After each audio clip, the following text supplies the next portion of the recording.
Ready? Welcome, everyone. Thank you very much for being here with us. Let me quickly introduce the Toronto Spiritist Weekend. The TSW, the Toronto Spiritist Weekend, is a biannual meeting that has been taking place since 2007, where worldwide speakers come together to facilitate workshops about the spiritualism. We are dedicated to present the latest research and topic studies by spiritualists, which include discussions of various concepts and practices of spiritualism, as well as addressing the scientific aspect of these studies. Moreover, it is an opportunity for practitioners of spiritualism to exchange ideas and experiences. Themes discussed on the Toronto Spiritist Weekend are relevant to actual problems lived by the community, bringing the spiritualism psychology, which is dedicated to disseminate the Christian spiritualism and promotion of community development and humanitarian actions. Here are some themes that was discussed and presented in past forums. In 2007, the first one, we celebrate the 150 years of the Spirit's book. In 2009, the second one, we talk about the "And Life Goes On," what, how, and why about communication with the spirits. 2011, mediumship, debates of concepts and practice. 2013, mental health and emotional understanding. 2015, integrated care and medical practice, a link between science and spirituality. 2017, live your life to the fullest. Once again, welcome to the 7th Toronto Spiritist Weekend, which the theme is Health, the Perfect Harmony of Your Soul. In Toronto, Joanna DeAngeli Spiritist Study Group and Toronto Spirit Society are hosting a forum to offer to participants a deeper discussion about the importance of moral, emotional, and behavioral education for a physical and spiritual healing.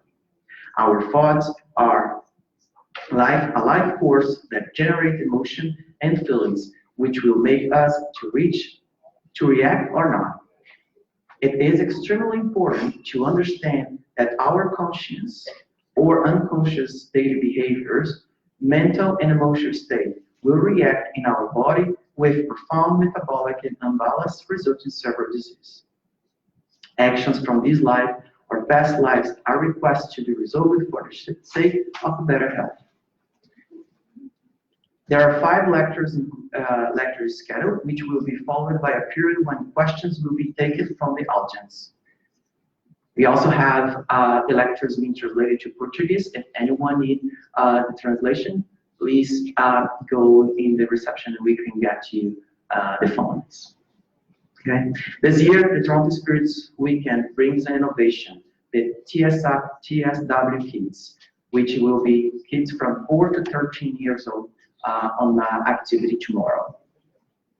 The main reason why the Spirit incarnates is for re-education. The childhood is the most flexible and plastic phase of the reincarnation. It is when the Spirit is more receptive. Through Gospel for Kids class, the spirits understand better the good practice, moral laws, and achieves higher levels of spirituality forever.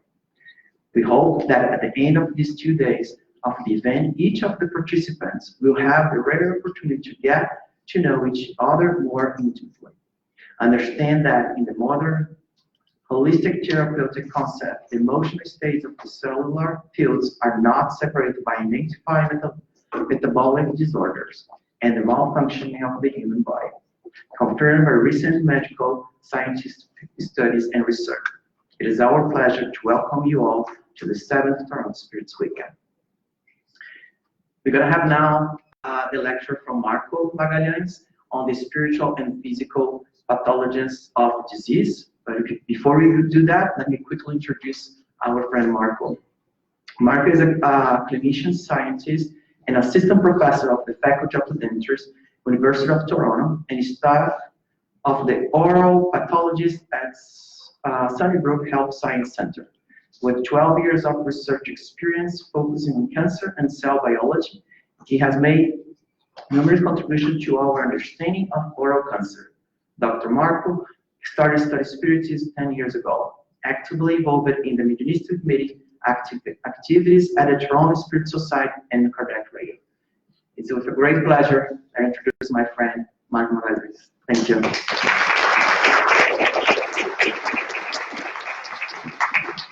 So first of all, I'd like to thank you all for having me, inviting me to be here today.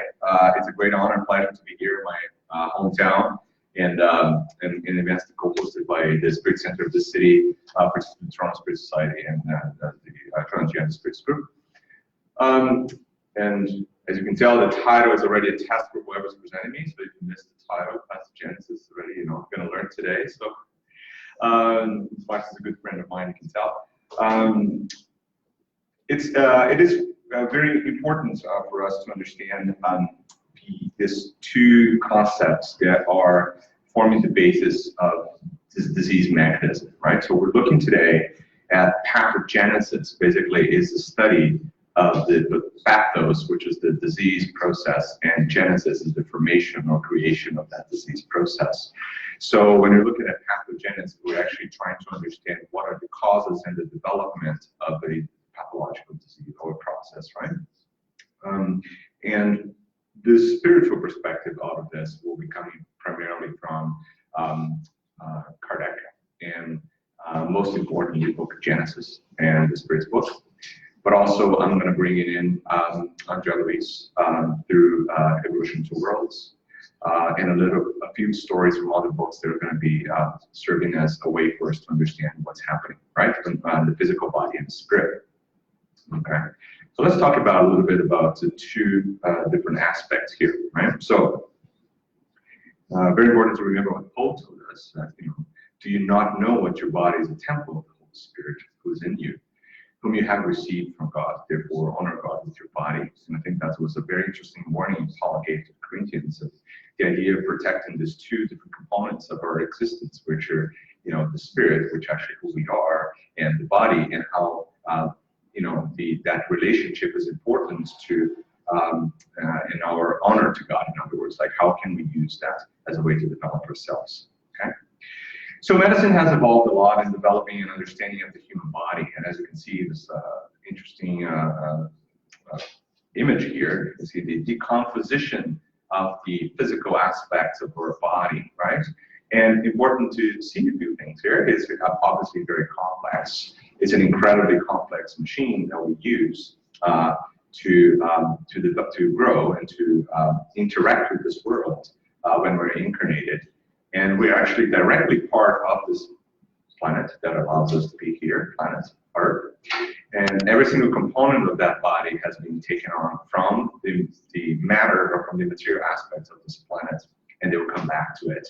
And that's a cycle that, there's no way for us to challenge or deny. That's exactly how our life comes together.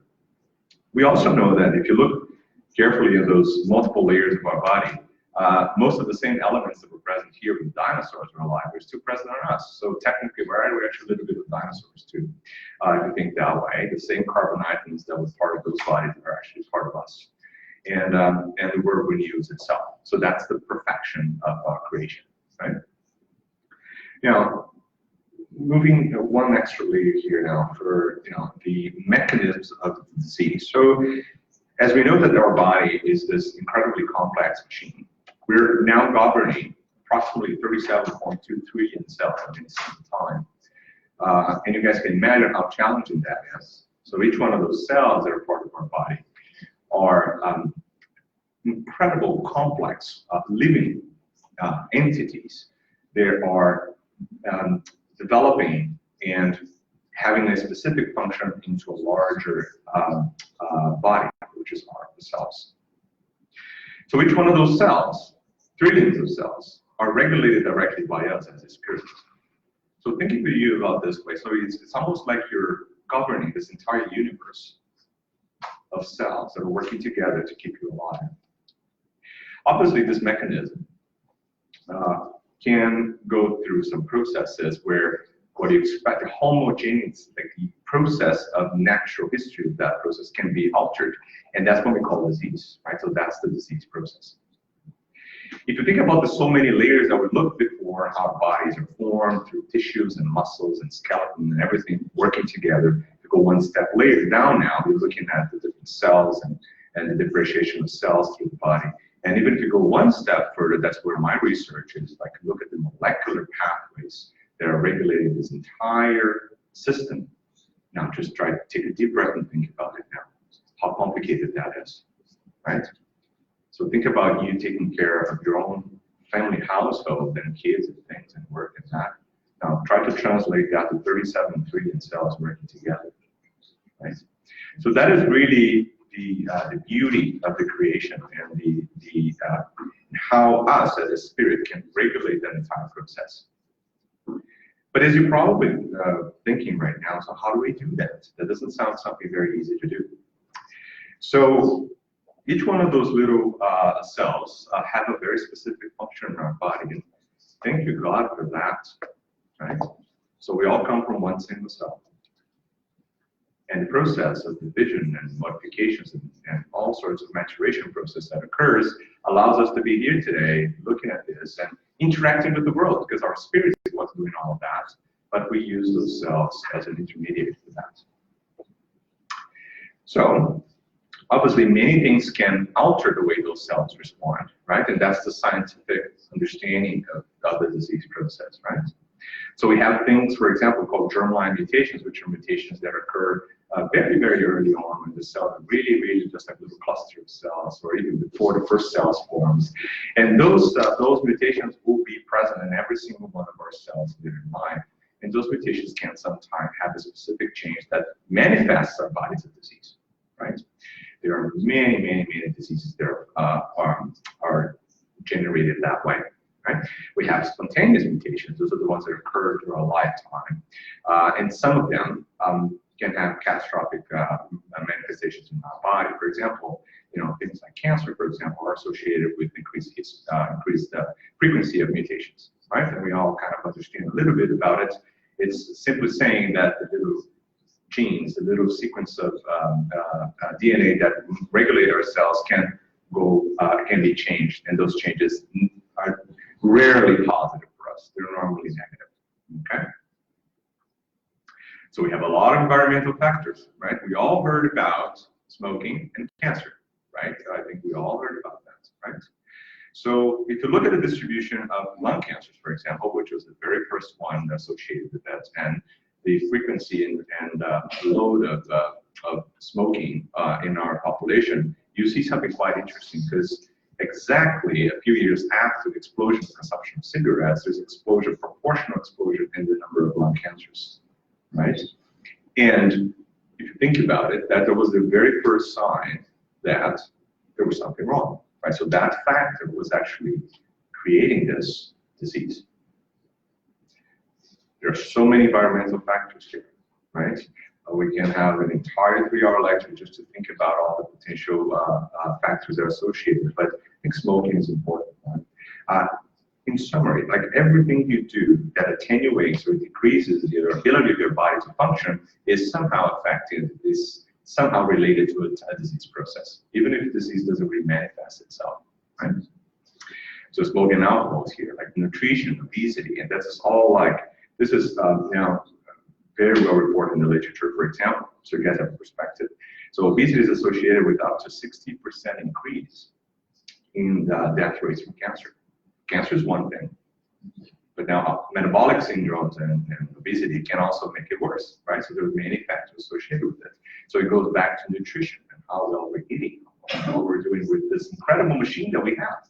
We take this machine to live and to interact with this planet, so we really have to take good care of it, right? So, for example, just a little bit of evidence here, so you guys have an understanding of how complicated this is. So there's a study that was published in 2011 that tried to calculate the number of cancers and death related to smoking per year, and we got to this whopping 1.5 million deaths per year. Right? So you guys have a perspective. And now with the new advent of this new concept of vaping and e-cigarettes, most people believe that the problem's gone, right?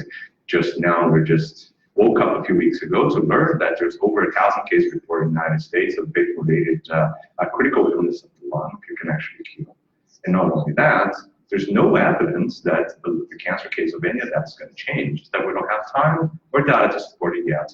But believe me, it took us 60 years to learn that cigarettes are bad, we should stop this, right? It's going to take how many years for us to understand that these things are not good for us, right?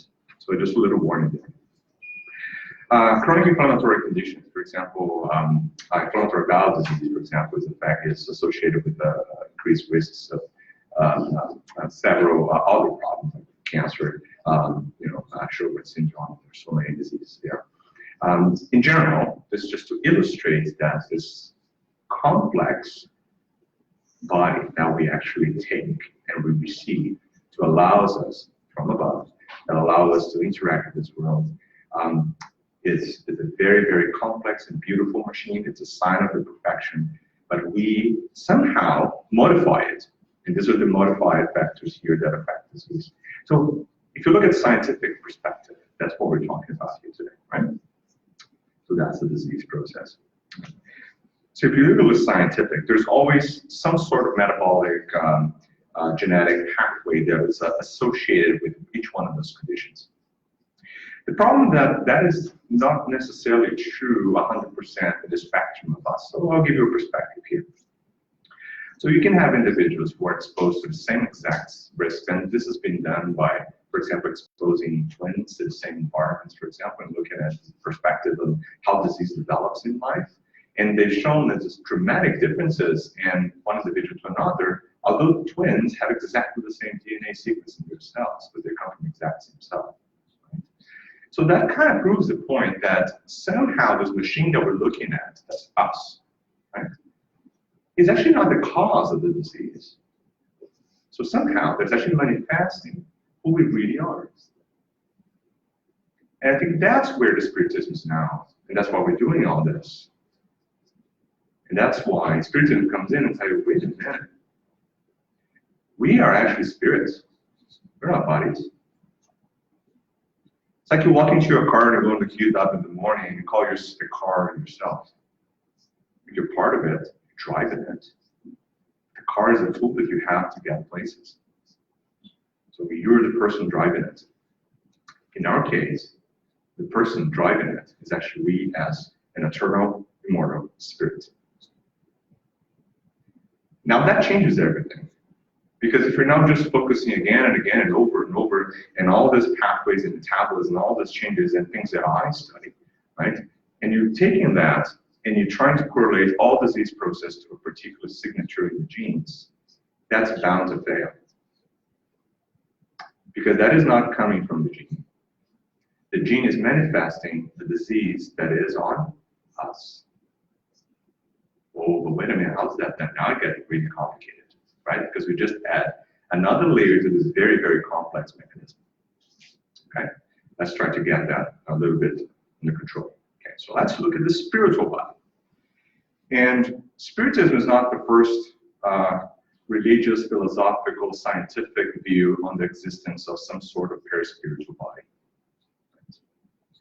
Sorry to disappoint the Spiritists that we're actually not creating this, right? We're organizing it somehow, right? And that's by the work of a Kardec.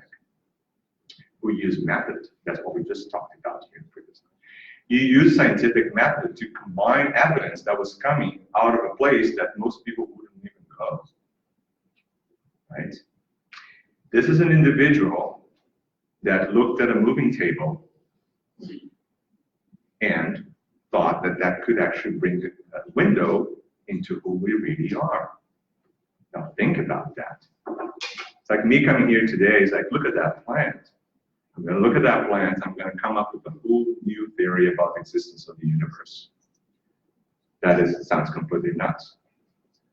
But he did it because through his eyes as a spirit, he was able to see that the intelligence of the existence was not necessarily bound to matter. And that's what we're studying today. Allan Kardec brought to us. So let's talk about the spiritual body. So, if you take the concept down that we kind of understand that we are eternal spirits, or we have this, we not have it, we actually are like a soul, or there's so many different names we can use for that in different traditions, right? So how does that interact with the equipment that we have as our body? That kind of sounds complicated if you think about this non-material, ethereal existence can actually coordinate how a cell behaves, right? And that's another layer that Spiritism brings to us, particularly in books, for example, like not only the Genesis, but in the works by Andrea Louise, and we're going to talk about that today. So this perispiritual body is what we typically call semi-material, or other words used in the literature, vaporous, or somewhat of a fluid that is not, it's not coming from the spiritual creation, it's coming from the world that we inhabit. So it's also coming from this planet, but not matter as we see. So it's not like a piece of wood, but it's some sort of material that we can't really define. So Andrea Louise, in Lankardec, for example, in the Spirits answer the question, they're very clear saying, it's some sort of vaporous material that comes from this planet, but we can't really describe it to you because you can't measure it, you don't have the tools to do it, you can't see it, and there's not even words in your dictionary for me to tell you that. So that sounds very complicated, right? So this is what we're dealing with, okay? So what we know about the spiritual body, so it's actually not contained in our bodies, just to make it more complicated, right? Because in the past, we thought that, well, if there's some sort of binding element or connection between the spirit, who we are, and the tool that we use, our bodies, how is that done? So now we know that the perispiritual body is not bound to the law of physics that we normally apply to matter. So it expands, it contracts, it changes texture, shape, and that's why we see spirits. How many cases of visualization of spirits you have heard in your life? I can tell you many, right? Let me disappoint you one more time. We're actually not seeing the spirits. We're actually seeing their spiritual body. Because that is the element that can be changed and manipulated so our eyes here, this physical eyes, can channel through it and understand what it is. That's interesting, right?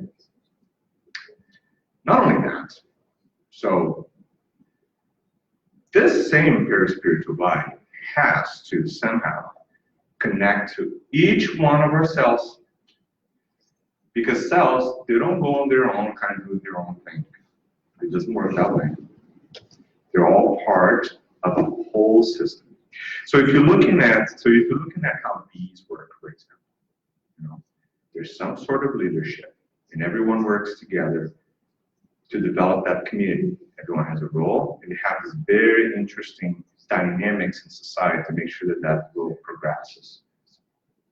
Our cells follow similar pathways. Actually, even us as society follows similar pathways, but that's a different field of study. And so each one of our cells have a specific role, have to do different things, and they change during a lifetime. So what is doing that change? So the perispiritual body provides that connection from us as a spirit to each one of those individual cells in any organ, in any tissue. So now we're starting actually to understand a lot more about what's going on, right? Because, then think about it. So if the perispirit is not connected to all our cells and to our spirit, if we as a spirit have a particular problem, something that we've been dealing with, right, some energies that we accumulated that were not very positive, they will manifest in our physical bodies, right? Because it's connected, it's directly connected. So particular cells and particular organs and particular tissues will tell us who we are, the disease process that we still carry, right? And that's what we, in this universe here that we live, call disease. So what we call disease is the manifestation of who we really are through our spirit and in our physical body. So we can see it, we can measure it, right? So if someone has a problem, if you go to the doctor, So the doctor will look at it, they'll do imaging tests, right? They'll measure, they'll test it, the blood tests, and they'll give you parameters that'll say, you know, you have this particular type of disease here, right here. What they're doing is actually measuring the physical body, right? They're looking at the physical body. But what is actually that disease process is something a lot deeper in. That's us. And that connection, my friends, that is where Spiritism gives us the information so we can be here talking about it today. Okay? Let's look at that in more detail. So that's what Allan Kardec tells us. Question number 135. And if you don't mind, I'm going to read it here. So human beings are composed of three things. Okay? First, the body or material being. Right? Similar to that of the animals and animated by the same vital principles. That's the type of energy that allows those cells to be going through their own cycles of metabolisms every day. Right? Second, the soul or any material being, the spirit, us, right, who are incarnated into this body. And the third, the link that unites the soul to the body and intermediary principle between the body and the spirit. And that is where the key to the answers related to disease mechanism rely. That's exactly where. Okay. So let's look again here a little bit about the disease process. So now we know we have a cell, and that's an illustration from Science Magazine. That's not my creation for sure, but it looks very complicated, and I completely agree with you. For someone who actually is a cell biologist, and a molecular biologist, I find that very interesting. But probably for most of you, you think that, I don't know what that looks like, but I can tell you it kind of resembles what a cell is on the inside, right? So we have several layers here. So we have nuclei, right? So we have a little, this is the nucleus of the cell where the DNA content is, right? That's where most of the genetic signature of our bodies will be translated into something that makes sense so our body can function, right? So this is the greenish part here. This is what's called cytoplasm of the cell. And these are all the little subcellular structures that make the cell alive. So if you want to know any little interesting story here, for example, this little rod-shaped things here, see that little thing? So we call those mitochondria. That is like the power generator of the cell. So if you look into this system, believe it or not, you can learn from this a lot about our own civilization, like how we were anyways. It's a different topic, but we'll talk about that one day. So mitochondria, believe it or not, it's supposed to be an integration of another species into our own cell. Like they have their own mechanics, they have their own little content DNA on them, which is slightly different from ours. And they're embedded into the cell. And now that's another way that we think evolution worked, is that, you know, that whatever that was before got incorporated into a cell, and that allowed the cell to survive with a high metabolic rate because it generates its own sequence of energy inside the cell. So that's kind of an interesting story about that. And what you see there in the side is like this little ghostly shape. It's like, I don't know how to draw a spirit because there's no shape to it, right? So you see all these interesting kind of yellow floating things and white and blue and something that kind of floats in the wind. That's actually, none of that makes sense because realistically, we don't even know how it looks like because, you know, none of our capacity was able to understand that, right? But see, there's now a little bit of a DNA sequence there. Don't worry too much about that. But then, there you go. So now comes, this is something that's a little bit more solid than that. It's like that, we call that a perispirit, that now directly connects each one of those cells to who we are, right? And that is the basis of all we're talking about here today, okay? Now, from a spiritual perspective now, that's what this is what we talked about physically, but on a spiritual perspective, I'm going to bring to you something from the book, Evolution in Two Worlds, chapter number 5. So this is what Joey is going to talk to us about the cells. So they're articulated in multiple forms. I'm just reading from the book, okay? Adapting to their functions in the manifestation vehicle of the creature, us, that temporarily segregates them in the form of intelligent electromagnetic parts. So it's like a little intelligent part. In super intelligent electromagnetic machine, which is us, spirit, okay? Medium with the mathematical precision that appeals to the mind, resembling in a way, in the organism, like millions of little things or atoms, like harmoniously making up strings of a piano. Look at this. Strings of piano. Do you guys know how a piano works? Probably you guys know, right? So probably you're going to say that, oh, you're going to hit something here in the key, right? The key is going to hammer something back there in the string, and that will make sound. And I agree with you. But the whole process started a little bit earlier because you as a spirit have to think about it. It has to send a message to your spiritual body, which is connected to some of the sources of energy that connect both your spiritual body to your body, right?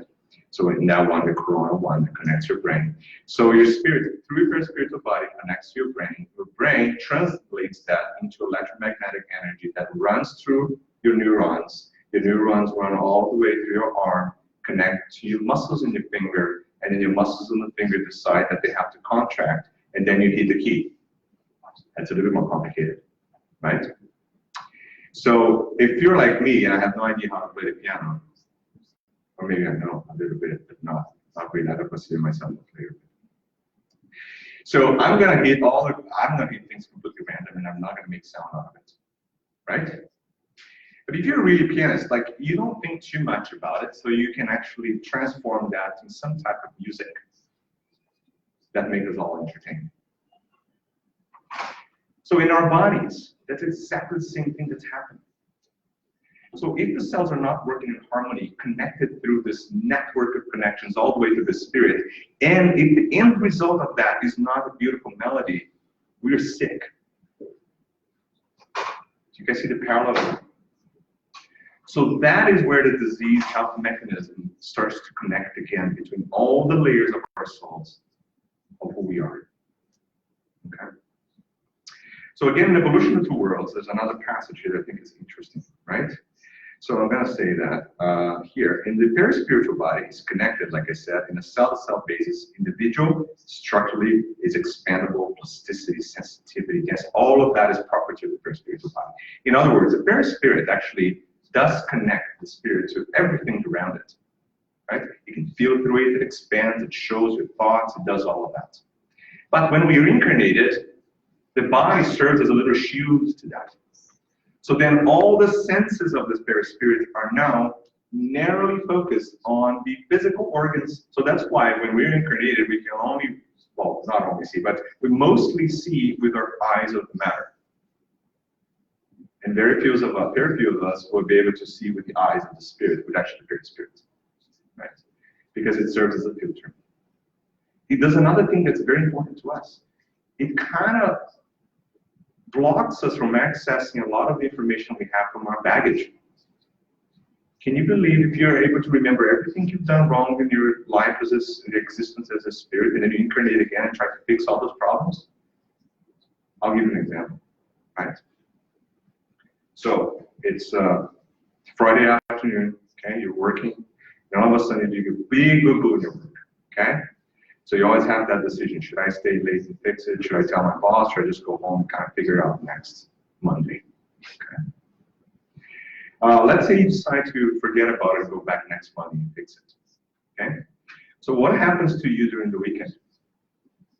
I can tell you're not going to be completely fine and happy, right? Because that's going to be what? Poking your mind all the time, right? Oh, maybe I should go. Oh, maybe not. Oh no, my boss is going to know. Oh, the system's going to crash, right?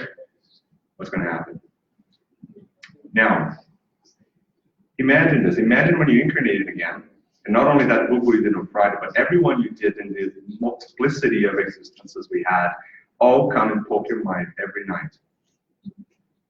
Now, if you can tell me you're going to survive and do well with that, I'll tell you, fantastic. You'll probably reach a level of evolution that I don't even know how to get yet, right? But for most of us, it will be a big problem. So that, the entire process we're talking about here also kind of prevents most of those memories to be accessed directly, because now you have the body, physical body, being almost like a container, like a shield to a lot of those perceptions. But the perispiritual body, like I said, is not contained by the body. So some people can expand it, some people can use it to communicate with other perispiritual bodies and spirits, right? And that's what we see in mediumistic phenomena. See how the perispiritual actually is doing all those things at the same time, you don't even think about it, right? So a lot of the answers and the questions that we have that are burning questions in Spiritism are actually coming directly from this incredibly interesting organ of our existence, which is the very spirit. Okay? So cells, when they are adjusted to the organic environment, like us, right, demonstrate the natural behavior of the operator, like we are, right? So under the orders of the intelligence, communicate with one another, right, and maintains the cohesion, the existence. Now, what happens then? So if my mind is controlling all of this, the spirits, what happens if my troubled mind now projects into my perispirit a type of energy that is a little bit deleterious, right? Of anything you can think about, of anger, frustration, of egoistic ideas and selfishness and all those things. So if I'm projecting that back into perispirit, what is the spirit going to do? It does what it's supposed to do, which is connect back to the cells in your body, and then we see that, right? And that's where the connection comes from. I'll give you another example. Okay, let's go back to the book, Between Heaven and Earth, Drugs. And then there's a character there that I think is very critical for us to understand here, Giulio. So Giulio, he, unfortunately, I'm not going to tell the entire story because I think you should read the book, but he discarnates a few times, right, during the story, and back and after, you know, it's a little bit of a complicated story. But in one of the process that he discarnates in his perispirit now, because the body is now back to Earth, and a tree is going to make, you know, use of it, and going to do some flowers, and, you know, life goes on. But the perispirit now has a big sore in the throat. And then you tell him, like, that does not make sense. How perispirit has a sore in the throat? Remember, the perispirit is the manifestation of who we are. It's just showing it, right? So now we learn in the story that he actually, you know, committed suicide a few times, right? And one of the ways he did it is by ingesting poison, and the poison caused damage to his physical body, right? The energy caused by that damage was imprinted on the perispirit, because the perispirit is directly connected to the cells, right? And because the energy that was involved of committing suicide, obviously not in good vibrations, that same energy got incorporated into his perispirit. What's going to happen when that body incarnates again? Can you guys think about it? Oh, you guys have read the book. I know, that's fine. You all read the book, okay, so I'm going to tell you. Okay, so when he incarnates again, that same disruption of the perispirit will translate itself back into the new body. So he's now born again with a very, very difficult, serious condition in his throat that's actually going to take his life again. So now we're going to ask about disease. So what is the disease process? Is it the throat problem? No. Right? The throat problem is just telling me what's happening to him. Right? The disease process started a long time ago when he self-inflicted a wound that caused his death. That was a long time ago. What we're seeing actually in his throat now, he's reincarnated, is actually the cure. Because through living with the disease and the pain and the consequences of his own actions, he's actually expunging it from his own body. So I'm going to say something that's going to sound completely crazy right now. The disease is actually the cure. You can understand that. Believe me, the disease process is part of the mechanism of the cure. Okay? So let's look at more things, more examples. Okay? And that's the cell. Keep you guys awake. Okay. So this is what Andrea is going to tell us from Chico Xavier and Paulo Vieira in the part 2, chapter number 17. From the version 2 worlds. The disease emerges when the patient, right, without humility, let's count that, okay? Humility, patience, spirit of service, and devotion to the good cannot assimilate the beneficent currents of the divine love that circulate from above to bottom, insensibly around all creatures through different and innumerable agents, all stimulating to the maximum benefit the existence of Earth. What is he saying here is that we may go through a lot of issues in our lives, and we're going to do some boo-boos here, do things that we're not very happy with, not very proud of, and we're going to deal with the consequences of that, right? Now, does that mean that every time I come back now I have to go through the exact same measure of what I've done before? No, because even our own laws allows us to have some benefits out of things. For example, do you have a good behavior? Have you changed your mind? Do you actually agree to the crime? Did you actually say that you actually done this? All those are taken account when you're under the law, and that's considered positive and actually decreases your sentence, right? We do that. Our our mere copy of the divine laws, which have a lot of defects, we understand that. So divine laws are perfect. So if they are perfect, it means that if we do good things and we change, we don't have to go through always the same thing. And that's one of the big mistakes we see in Spiritism all the time, is that people say now, oh, I'm going through this, it means that I've done that in the past for sure. It's like, guys, don't do that. That's the worst waste of time that you can probably do. Why do we have this insensate necessity of know what we've done before? Why don't you know what you're going to do now?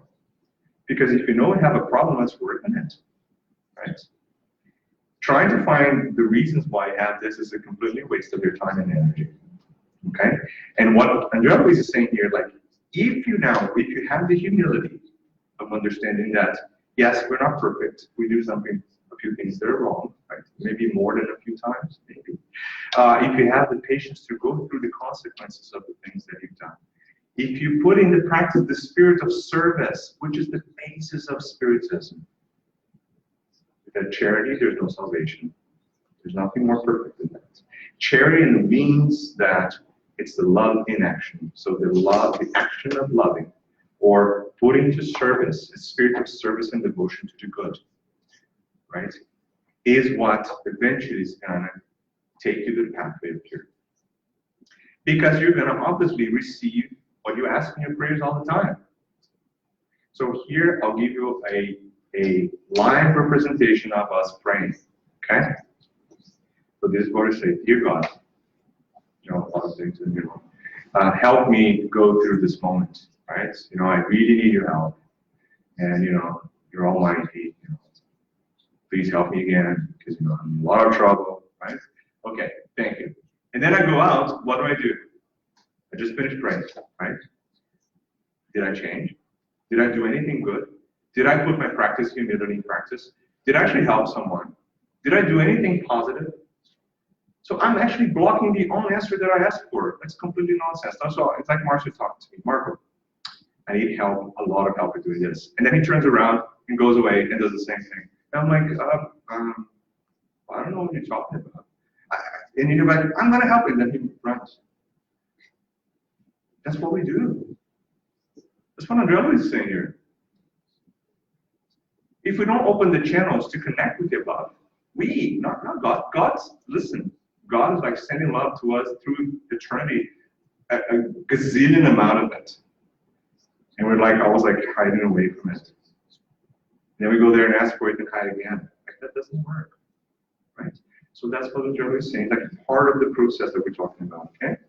So what else Andrea Luis tells us, which I think is incredibly interesting, and I had to do a diagram for this one because it may be a little bit complex to get in the first place, okay? What is the exact mechanism of disease? And that's the question, right, that we have. Same chapter, okay? This is what Andrea is going to say to us. Almost all of the disease process of them appear as secondary phenomena, so it's a phenomenon situation that occurs over the zones of unhealthy predisposition. Where's the unhealthy predisposition coming from? From the us, from us as a spirit, right, from what we've done. It may be that because I've overconsumed alcohol in the past life, damaged my liver incorporated all the negative energies that were generated by that act, and then that imprinted my very spiritual body, and then I came in this life, this time, I have liver cancer. That's possible, right? And that's what we normally, all of us, think about. It doesn't mean it always happens, but it's possible, right? So those are the areas of unhealthy predisposition, okay? that we form in our own body by the imbalance of our mental forces, right? So what we do actually, that's the representation of the body. We generate little ruptures of lack of continuity in the point of interaction between the perispiritual body and the physical vehicle. It's like almost like this. Like think about the perispiritual body and the pairs in the physical body tightly connected cell by cell on a normal basis. Sometimes we open up these little wounds because of the energy that vibrates with perispirit. It just does this partial disconnection of that energy. So remember that we talked about the cells, how they have to be tightly regulated. So to be tightly regulated, they have to be managed. It's like, let's say you have a company that has like 100,000 employees, okay?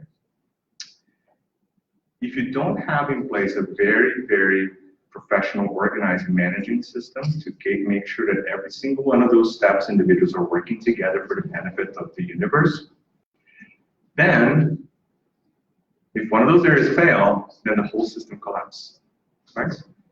Because they have to be somewhat working together. So cells are the same way. They're beautiful, perfect creations. They're there to do their job. But if you take them away from the resources they have to be continually input into them, they will go into disease. They go completely crazy. They go on their own. They don't have control. It's like a car without a driver, right?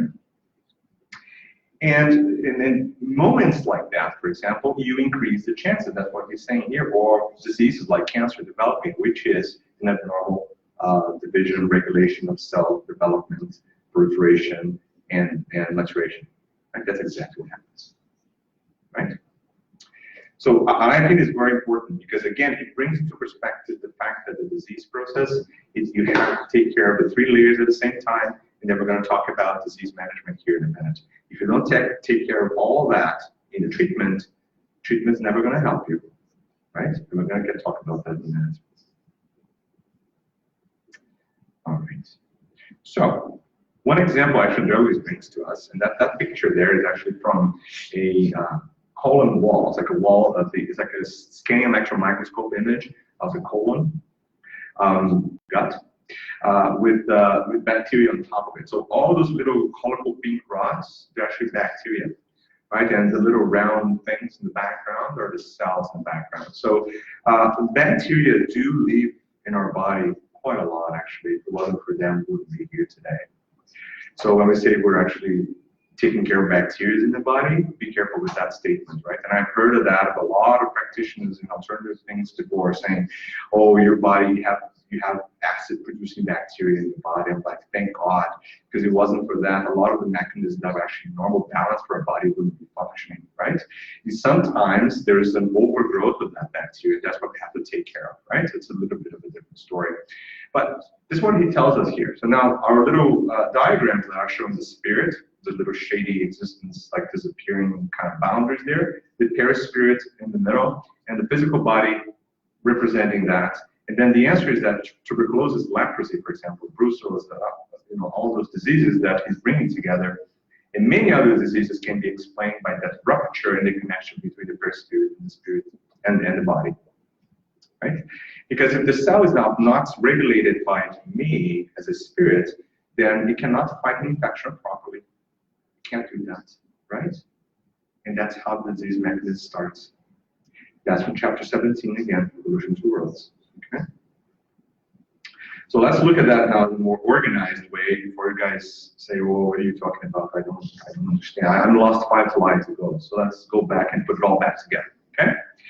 So in the mechanism of the disease, you start with, you incarnated here. That's a kind of representation of us and the 3 layers of our existence. We always do a few things in our existence that can provide some type of damage to the perispirit. So the perispirit will be absorbing the energies and the actions that we do, right? So if we live a positive, happy life and serve others, we accumulate a lot of positive things.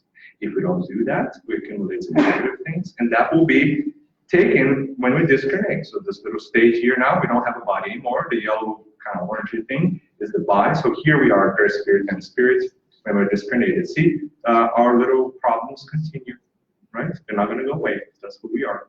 When we come back, right? So we're going to be exposed to that same energy again, and disease processes can occur, but they're always influenced by obviously our own thoughts, right? And how we deal with that. So for example, congenital mutations, acquired mutations that can occur live, increase the risk of developing disease. It doesn't mean that you're going to have that disease. Okay? So there are a few things that we call modifiers, and that's what I'm going to focus on. Modifiers in disease are genetic or factors, any genetic factors, metabolic factors, or environmental factors that can decrease the risks of genetic processes occur, right? For example, they can make it worse or can make it better. For example, if a patient has rheumatoid arthritis, there's a higher risk of developing cardiovascular disease. Some studies have shown that, right? So that's a disease modifier. In other words, one thing influences the other one.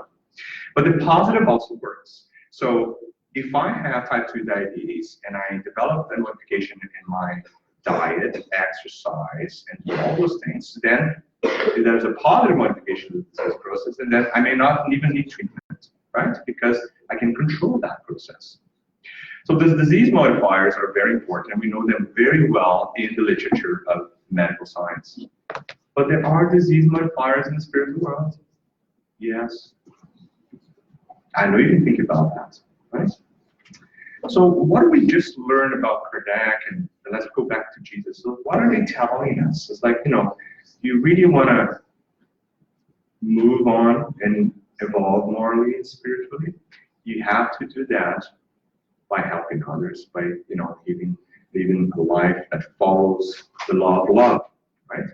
So what is he saying? That is a modification process here. So if I have done something, right, and I've imprinted all those changes in who I am as a spirit, if I apply on, and I've been trained for that, I prepare for that, I come out for this world and say, I'm going to do this, okay? I'm going to do this, I'm going to help, I'm going to go to Spirit Center, I'm going to learn how to do lectures, I'm going to come here and present this, right? Let's say. And then I can actually modify the process that I'm carrying, and I may never have that disease, right?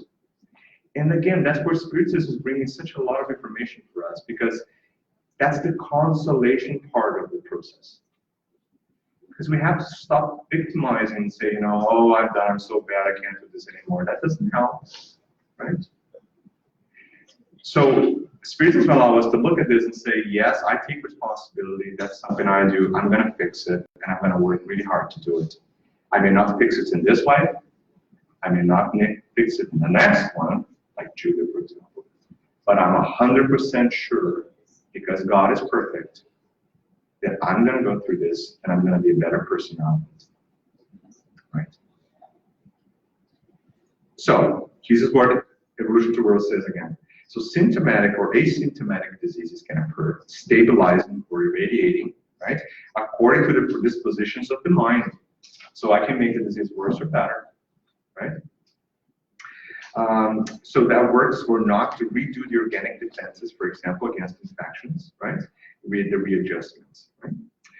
And I'm going to show you, for example, a picture of what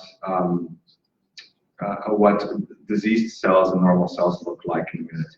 But just to finish, the evolution to worlds is going to finish that paragraph saying that when synergistic work of the cells in a particular tissue is disrupted, in other words, when the cells are not working together anymore, morbid units will take place, such as, for example, cancer, the one that I studied, right? Causing invading tumors, metastasis, understanding, that mutation first, right? You have a mutation first. That's what science proved to us, and we know that. And Spiritism does not disagree with that. Followed by a certain predisposition originated in the mind, that's what we carry in the perispiritual body, right? Whose vibrations on the disorganized cells have the effect of X-ray projections. It's like the vibrations for a mind is almost like as X-ray, you described this, like ultraviolet radiation and X-ray projections into the cells. So we are actually part of the disease process. Right? It's arising from us. Okay? And that's very important. So let me show you an example here of just two different interesting images. So the one I'll just go through, I'm a pathologist, so I like to show these pathological images.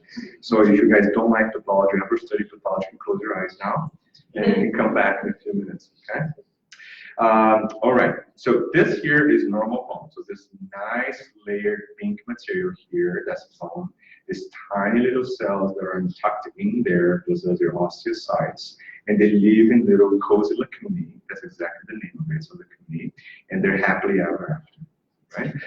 This funky looking cells here are the hematopoietic bone marrow. So most of your blood cells are coming from that inside the bone. Now, the one on the right, the cells are not that happy, right? So the osteocytes that look nice and well behaved, right, turn into this. Some of them are squiggly and big, others are very dark, others look like heart shapes, star shapes, and things like this. And now even the boundaries between what is normal and not normal, they're not there anymore. Everything's a disease process.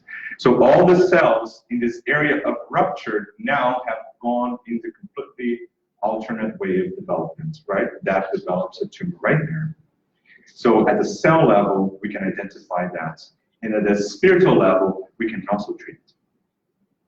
And that's the message, okay? Now, the big question I have all the time. So it means that if I say, you know, right now I'm going to change myself so much that I'm going to be cured, all disease is going to go away and I'm going to be great, that does not mean any of that. If you pay attention, you understand that the disease process is actually part of the cure, so you're working on it. It's a work in progress, right? Is it possible that some people the disease completely vanishes? Yes, there are many case reports of that. And that's because that individual just completed his process of cure. So he had a disease, he may have it before, he may have had it 20 times already. And all of a sudden now got to a point that all that energy he accumulated in the very spirit was cleared away, he doesn't need it anymore, that's it, that's cured in our eyes, right? We're looking at cure physically.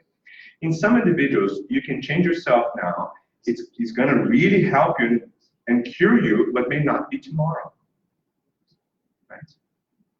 So the question is, do some patients die or discarnate cured? Yes. Believe it or not, some people may die of cancer and have cured themselves. But we're not going to see it now. And that's where our extremely narrow-focused, short-sighted vision will blind us.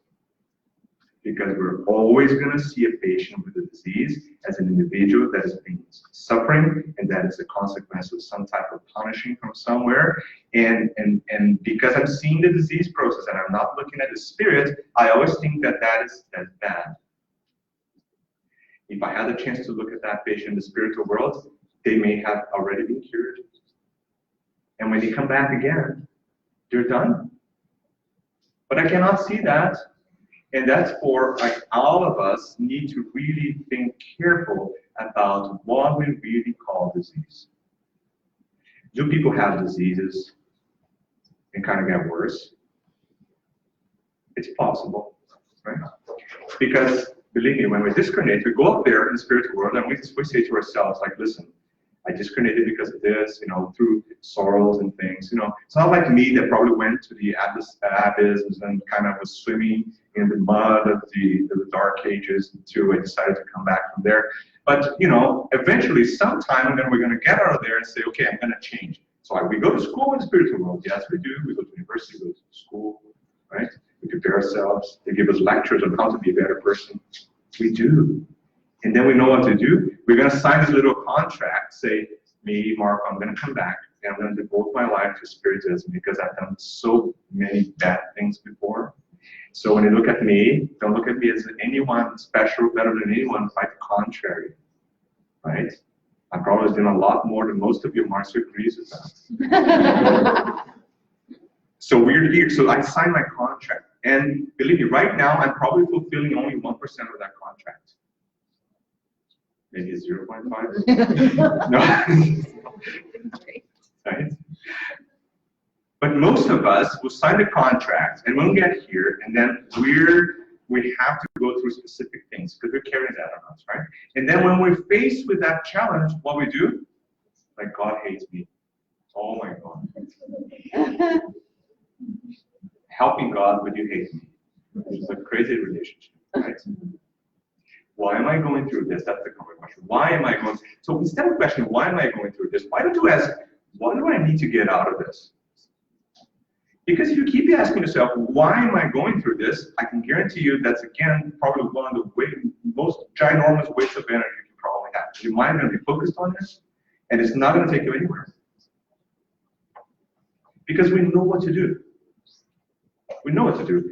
Oh, Michael, why do we know what to do? Because this guy called Jesus came here, and he's the real doctor.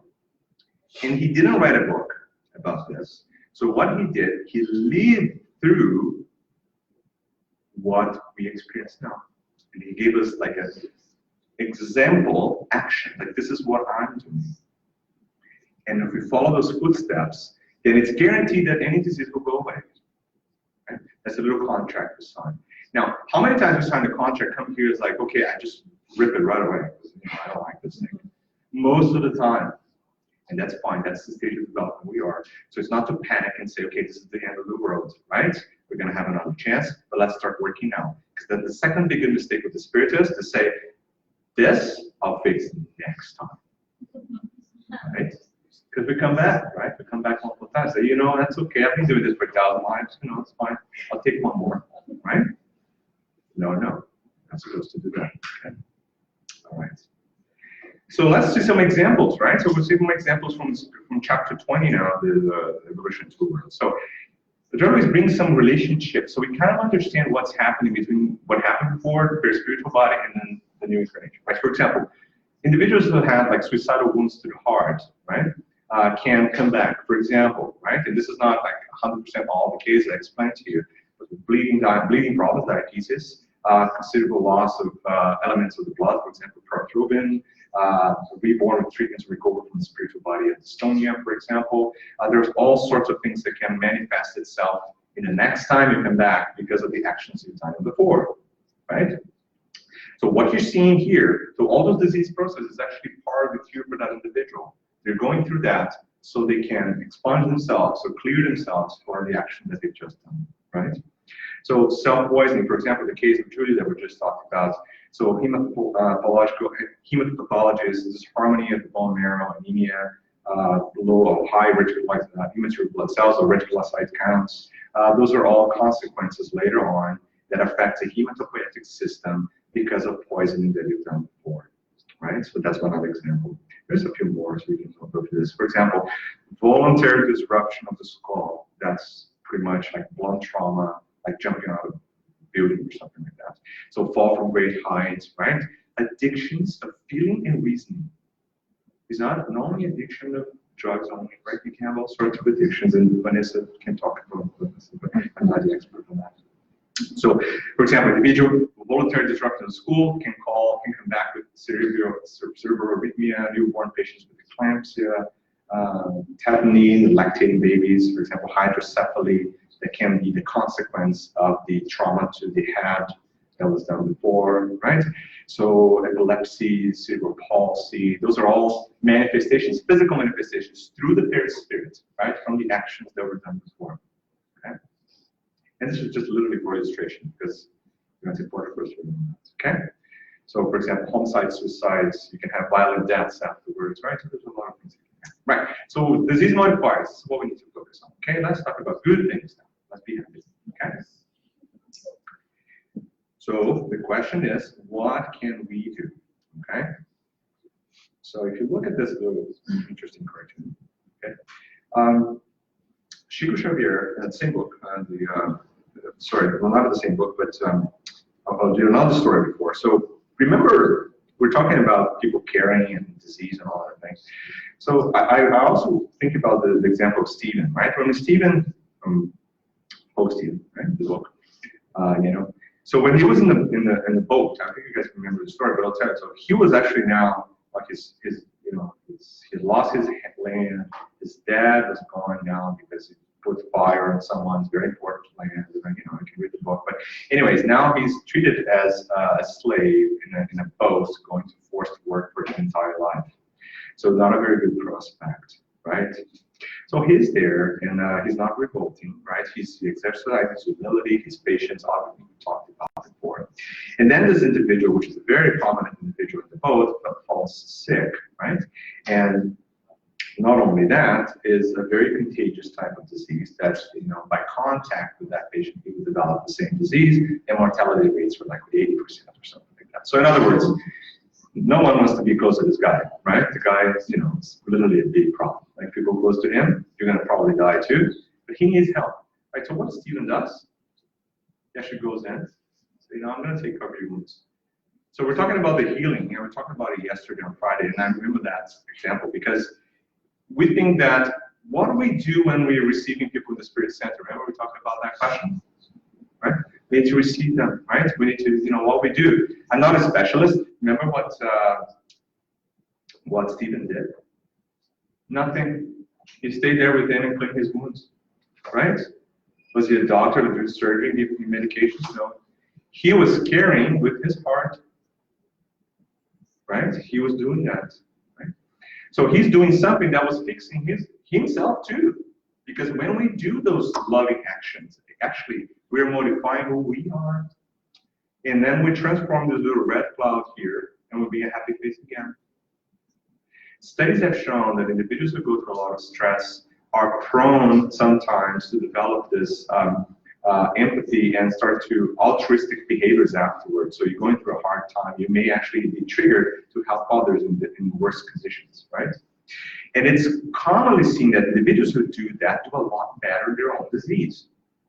So, and there's so many studies now that have shown that anyone, like for example, someone in a nursing home that's taking care of another one, for example, the individuals who are giving away love are the ones that are receiving more. They're the ones that do better in almost every criteria we have. Even animals do that. You want to know an example? There's this paper 2010 by Choi et al. He was looking at cancer models in animals. So he's injecting this animal, like a lab animal, with tumor cells, and the tumor will grow, right? It's a classic approach for us studying tumor behavior.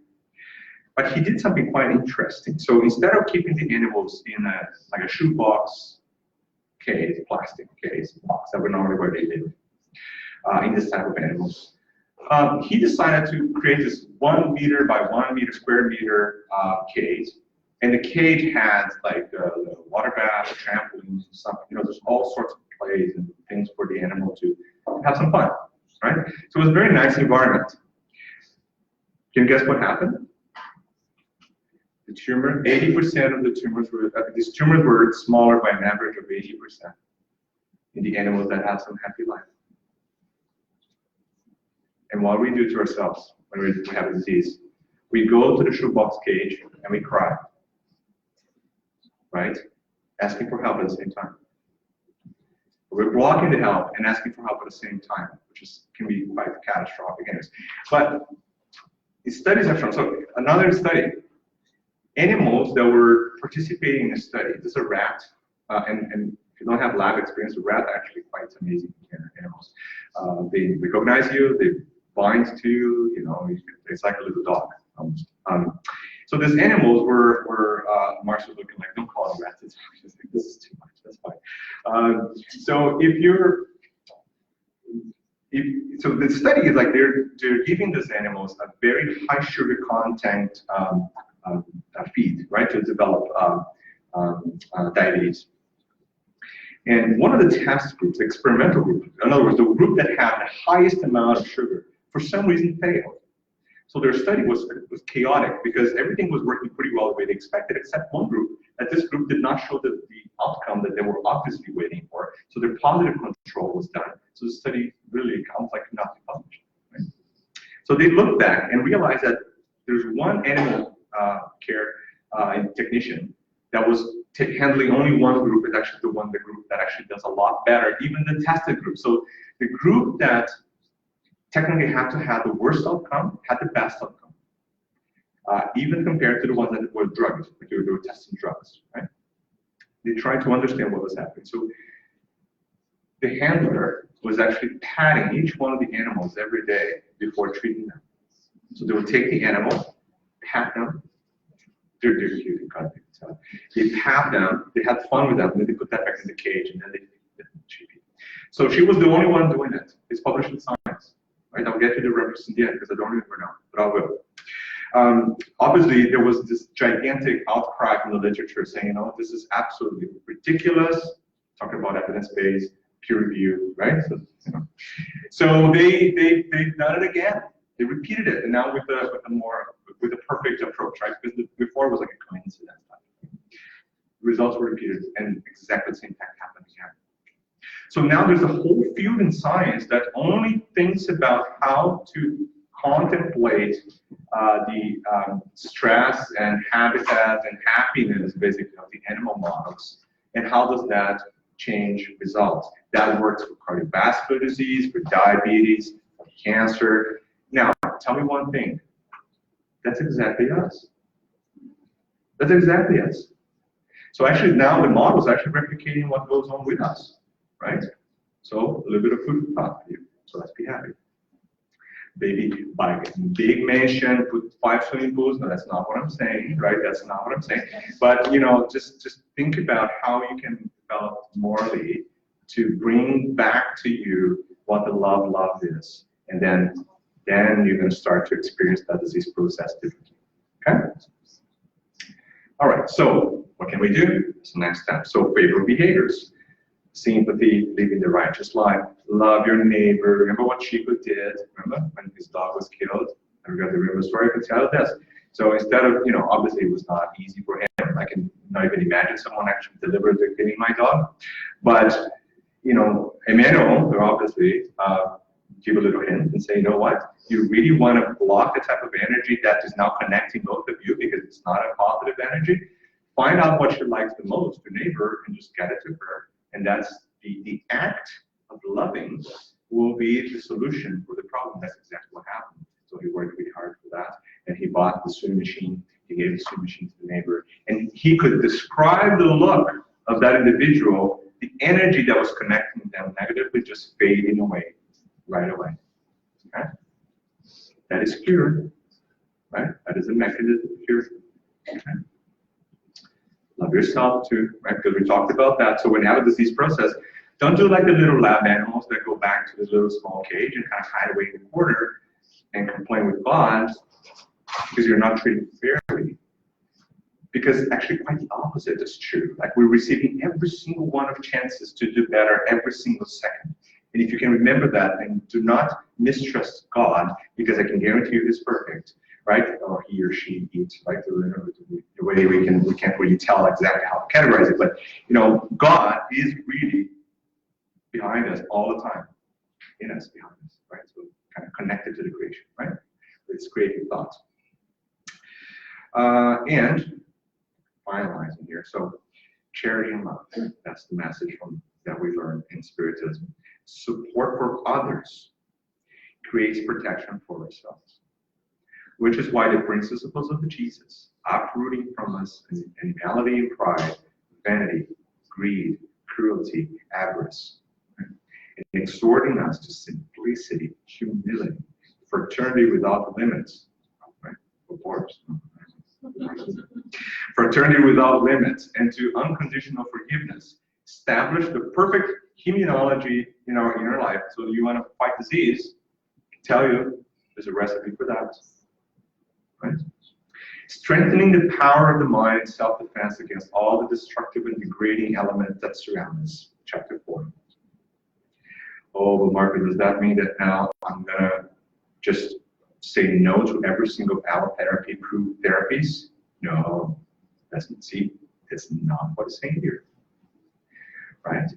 Because if someone has a disease that is treatable and it's evidence-based proof that it's going to work, the treatment works in most of the time, and if you deny treatment for that, you're going to have consequences, right? Medicine is not bad. Medicine is also created by God. Like everything's created by God, right? So it's very important that we keep that in mind, okay? So it's going to give you my little line in the end here so you guys can read a little bit more about it, right?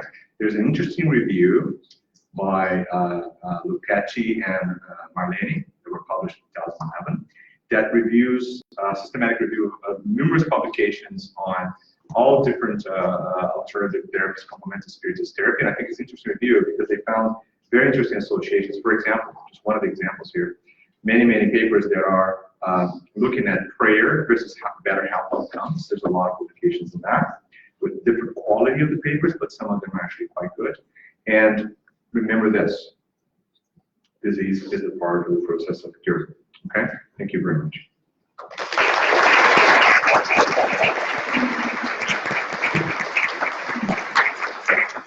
I have some questions now.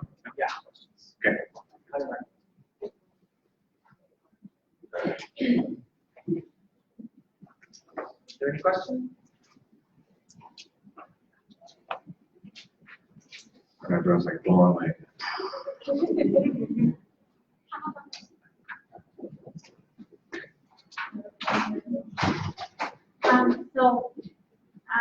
Okay, we understand that many times when there is a disease that is manifesting to the body, Yes. it's probably, like you said, it's from other existences, something happened, but not always, right? I understand in the cancer, usually cancer manifests mostly at older ages, not when you are born. So It depends on the cancer, yes. yeah, of course, yeah, okay. But many of them, right? So how can we, like, how can I get the idea how that manifest, like, after, like, it's not something that was included in your spirit before, because it only manifested on when you're 40 or something like that. So, Yeah. or yeah. That's an excellent question. I'm going to repeat it just in case you guys didn't hear. So if things are coming from previous existence, let's say, so why does some disease only develop later in life, right? That's a great question because it just is a great example of how those changes are predisposition, right? Those are changes that are not necessarily bound to a specific disease, right?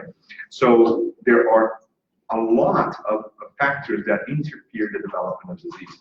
And in many cases, you know, what you go through in your own life can be mitigating the effect of some of those changes, right?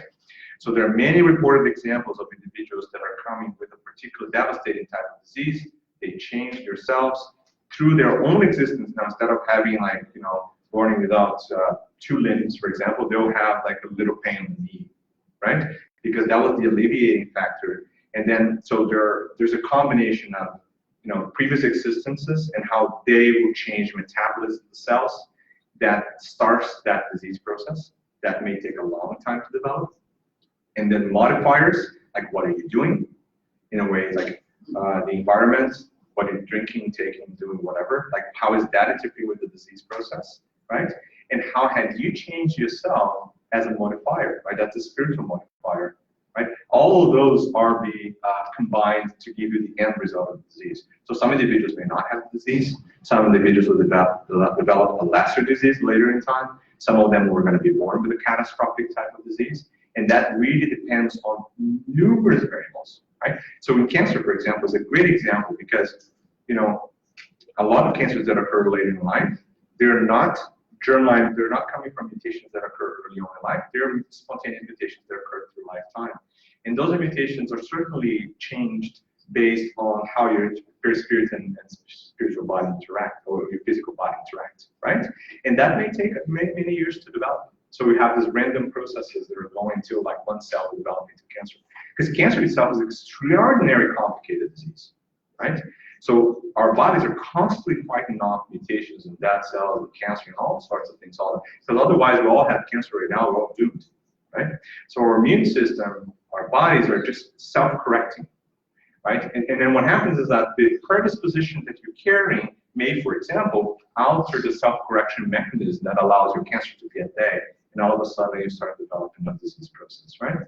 So as you can see, just to kind of give a perspective, a timeline, right? So it doesn't mean that one thing that happens here will immediately correlate to something immediately after that. There are several modification factors that are in place, right? Both physically, environmentally, and spiritually, right? And that's why some disease process can only occur later or may never happen, right? In many cases.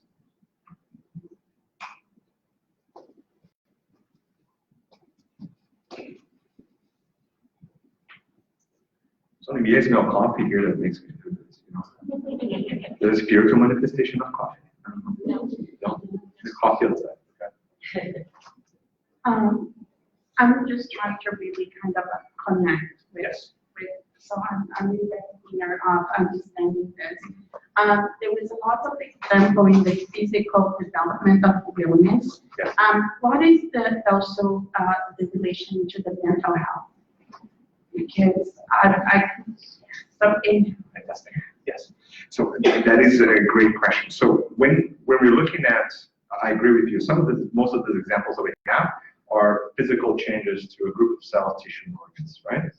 When we're talking about mental health, there's another layer in there that is also mediated through the perispirit, but now it's actually reflecting directly on the spirit, as a spirit, how we as a spirit process information, right? And how that connection to the brain occurs. So in that layer, there are physical aspects. So there are physical changes to the working of the brain itself, like how the messages are coming from and to the brain cells, for example, that can impede the ability of the spirit to manifest itself completely in the body. That can cause some problems. There are traumas that are incorporated in you as a spirit because of situations that occurred in the past, that those traumas will be now represented in the way your brain functions through the perispirit, right? And that will increase the risk of developing certain mental health problems, right? And obviously, again, even for that type of disease, there are modifier factors all the time. They're going to be pushing you to have a more prominent manifestation of disease, or less prominent, or may not have the disease at all. But in mental health status, again, there's a physical component in the brain. So some of them, for example, are related to levels of certain hormones or messaging or function of neurons, specifically in parts of the brain, right? And that is directly because of the perispirit, right? Because where the perispirit is connecting through one of those cells, if certain parts, let's say the frontal cortex is not developed because the perispirit in that area carries an energy or some type of imprint information, that the frontal cortex is not now developed enough. So that spirit now has to go through a process where the spirit cannot self-regulate well, right? If the spirit cannot self-regulate its existence incarnated, that is actually quite problematic because it will manifest as a mental health problem, right? And not only that, it will be traumatizing to the spirit because the spirit has consciousness of that. So we know that we could do better, but we can't because now the frontal cortex is not responding to my comments, right? So that is where mental health problems start sometimes. Now, the possibilities are almost endless, right? But it's also very similar mechanisms, if you think that way. Okay. Yes. So in that case, one way to be better in terms of avoiding carrying it on would be in terms of, I'm just saying the self-help throughout the medication and the applications, and then when we think about, you know, the goodwill, the benefit of that.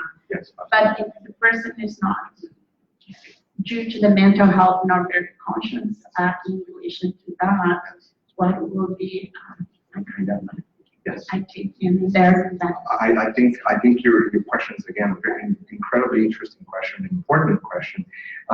So for any type of disease, including mental health in general, as you can see here, there are several layers of treatment that have to be in place.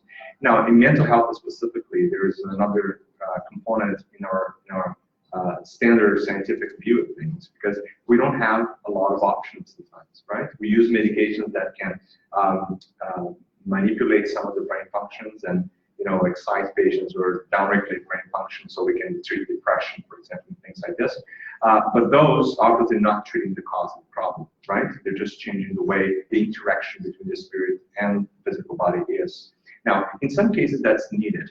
And that's needed because, you know, some patients can self-harm, some patients can harm others. You know, there are many other scenarios where actually some sort of intervention that way is needed. But any complementary therapy is also very important, right? Meditation, of course. And, you know, even if you think the individual is not understanding you because they have a mental problem, believe me, go for it. They are understanding you because they're a spirit, and their spirits can connect to you right? So don't look at the body at that time. And that's, I know in my family I have that, and I know it's very difficult for us, individuals with mental health, look at the manifestation in the body and then bypass that, right?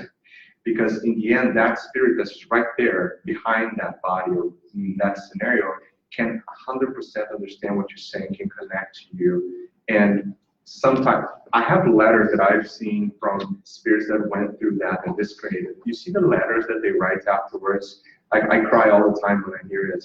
And I had one in my family, for example, I can share with you. An individual that has cerebral palsy, for example, had all sorts of complications from that. It's very difficult to take care of the entire life, medicated and all that. So discarnated. The first letter she wrote back is like, I was aware of everything. Thank you guys for doing all you did for me. I needed it. Now I'm here. I can function. I can walk. I can see. I can talk. That was the first letter. So basically that spirit is teaching us that we have to go beyond the matter, right? And even if you think that the treatment is not working or all the therapies, all the support that you're doing is not working, it does. And sometimes we're not going to change the course of the disease. And that's fine too, because the cure happens. And that is a good example, because when it discarnates, in that particular case, for example, that was it for them. That particular spirit is now cured of that mental problem, right, that accumulated over time. So my short answer to that would be, yes, professional help is 100% needed in many levels. And that's one of the challenges too, but not only psychiatry, sometimes neurology, psychotherapy, right, sometimes medication, but support, love, help, and like all those things have to be combined, right? And most importantly, even if you're not seeing responses, if you're doing the right thing, you're going to get the result. It doesn't matter if you don't see it. And that's what we have to remember all the time, right?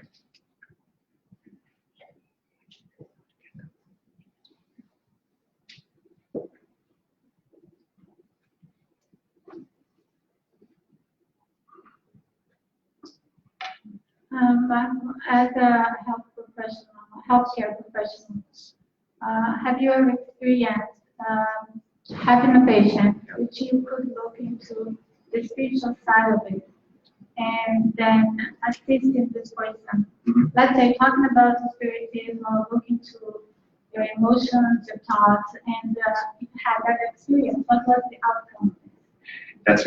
Thank you for the question. So just to you guys understand, like, have you ever experienced in practice a scenario where you could do that, right? To treat not only the body, but that, I would say that every day.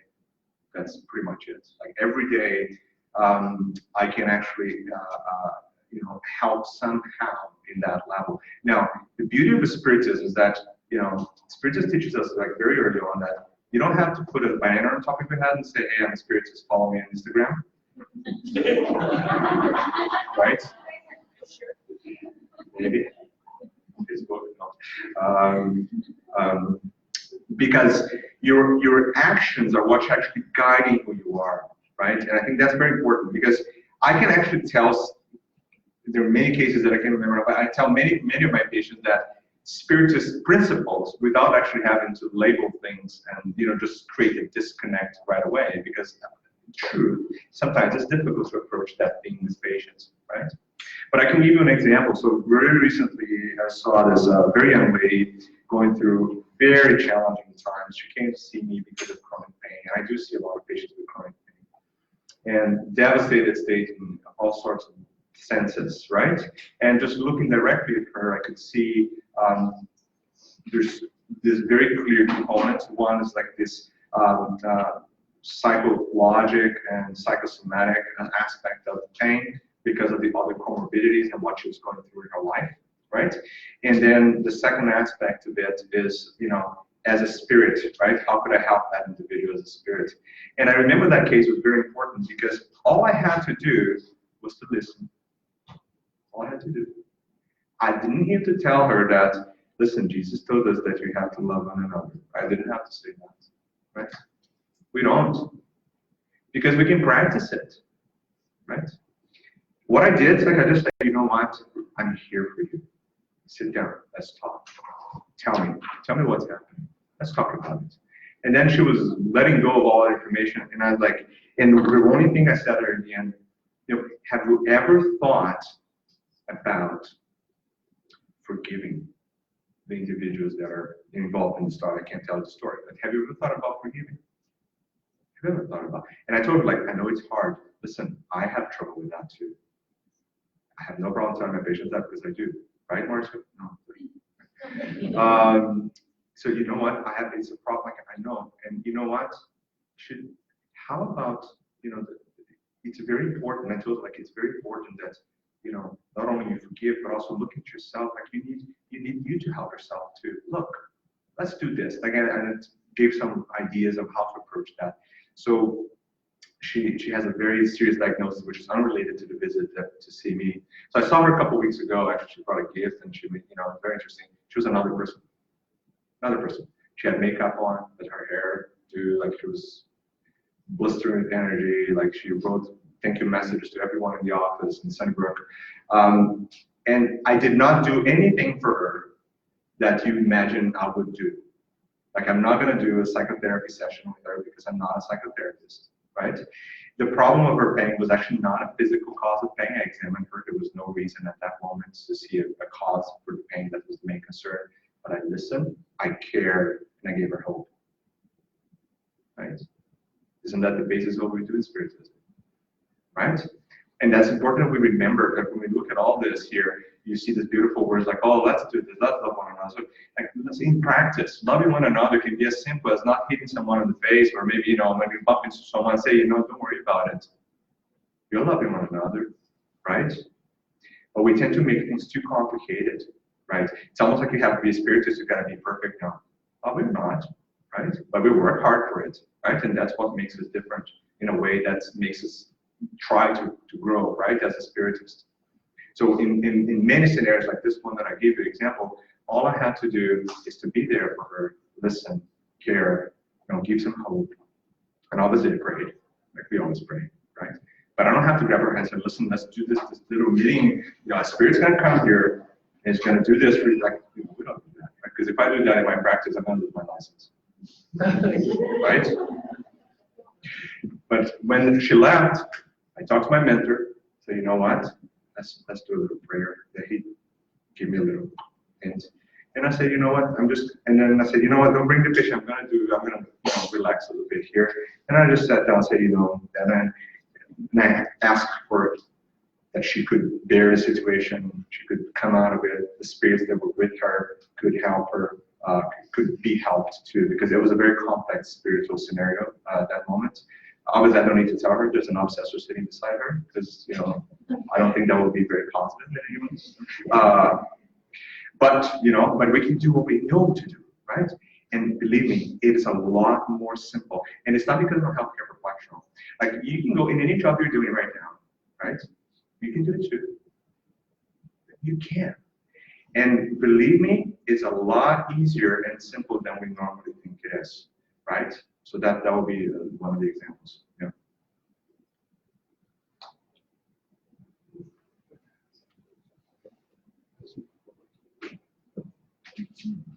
Thank you.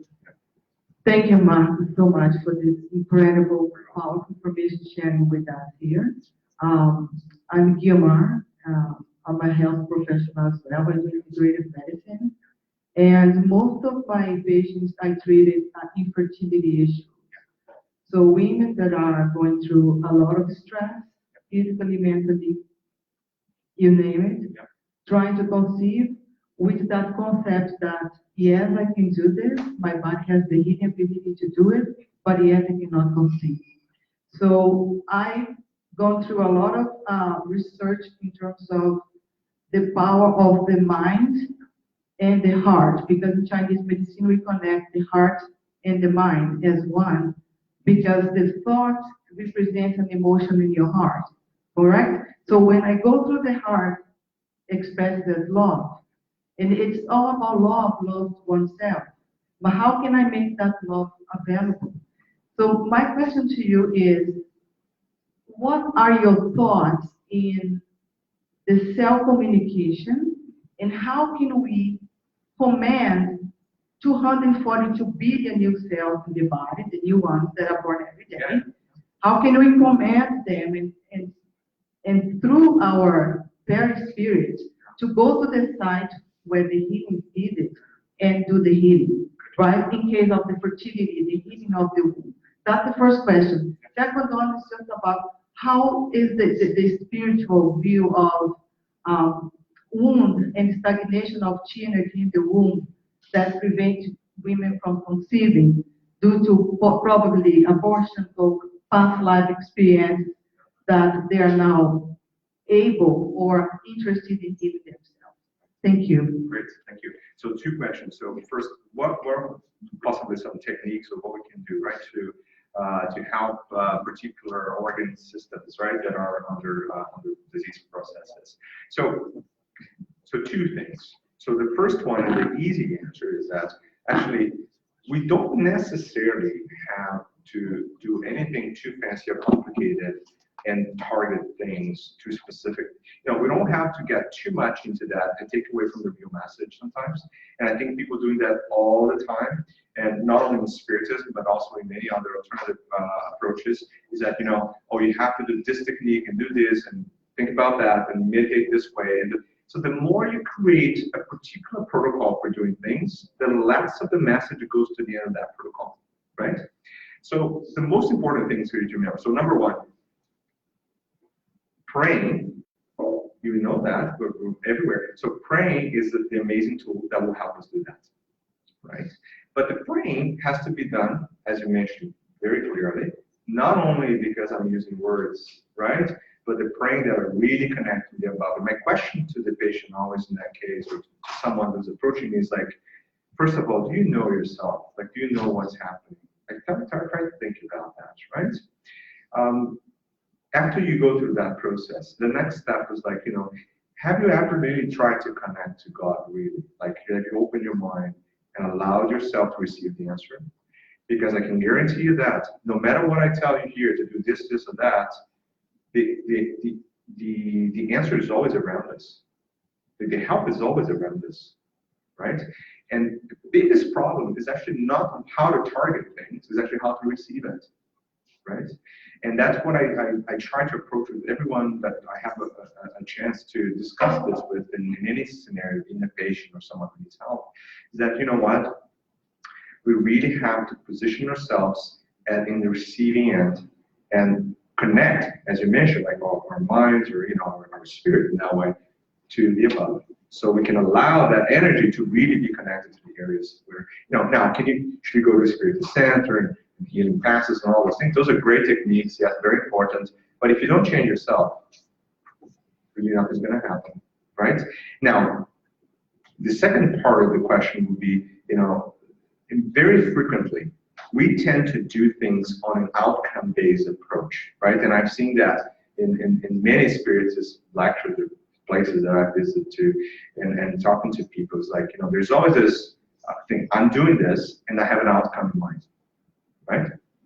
So for one of the outcomes, for example, I'm doing this and I want to conceive, right? Let's say that's the outcome.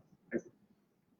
So that creates a big problem, because that creates an anticipation and frustration mechanism, right? Because I'm doing something, I think I'm doing the best always, right? So this, I'm doing all I can. And then all of a sudden, the result does not answer. And then all of a sudden, I create a frustration. And then the initial energy that I had to actually start the whole process now goes down because things are not happening, right? So like I sink down. And then that cycle will only spiral down to the bottom, okay? Now, when you put yourself in a receiving position to God and say, listen, this is who I am. I'm really like tiny little thing here in the universe, but I really need help. And I'm open all my channels for that. Humble, humility, like the things that we talked about. Then the answer is going to come. Now, the problem is, the answer is going to come. The answer may be that you should not have a baby in this life. Now, how many times you open your minds to that answer, right? And that is a big problem because, again, we're praying based on outcomes, right? So I'm praying, therefore I'm going to have a baby. And we have examples, many examples in the literature that describes that. For example, in Planetary Transition by Givaldo, for example, in the tail end of the book, it's going to talk about the incarnation of certain spirits have a lot of hard time coming because of their barriers and vibration between our planet and where they're coming from anyways. So it will show the struggles of couples that have a hard time having babies, for example, right? And we sometimes don't know exactly the answer. It could be because of actions and reaction mechanisms. It's because we agreed not to do that in our incarnation, right? Because I was supposed to, you know, adopt someone. I don't know, right? So how well are we positioned to receive the answer? That will be the question, right? If we can help patients develop the mechanism of, one, allowing themselves to be helped, and two, understanding that life is eternal and the answer is always going to come somehow. We have to be open our eyes for that. That, I think, is our key role, because the patient or the individual will have to work through that, right? And it doesn't matter what technique you use, because in the end, yes, we can say, you know, oh, you can do passes in this center and that center, do this and all that. But if things are not supposed to go that way, you can do passes your entire life. You can flip doing passes and nothing's going to happen, right? Because the passes are not magic, right? They're just helping channel some sort of energy to specific parts, like a transfusion, right? But if you're doing a transfusion to a patient who has no blood, like, you're not going to help. Like, you can do that all day, right? You help a tiny little bit. Maybe you help them refocus the energy that they need to a specific spot, right? But you have to position self into a receiving position with humility and reconnect to the grid, right? That will be key. And be ready to receive the answer, which may be nobody, no, right? Or maybe different than we expect. And then comes to the ego, and that's a different story that I'm not a specialist on. Maybe because I know, maybe I know too much about it. But it's hard to get hard to go through that, right? So. Thank you so much, Marco.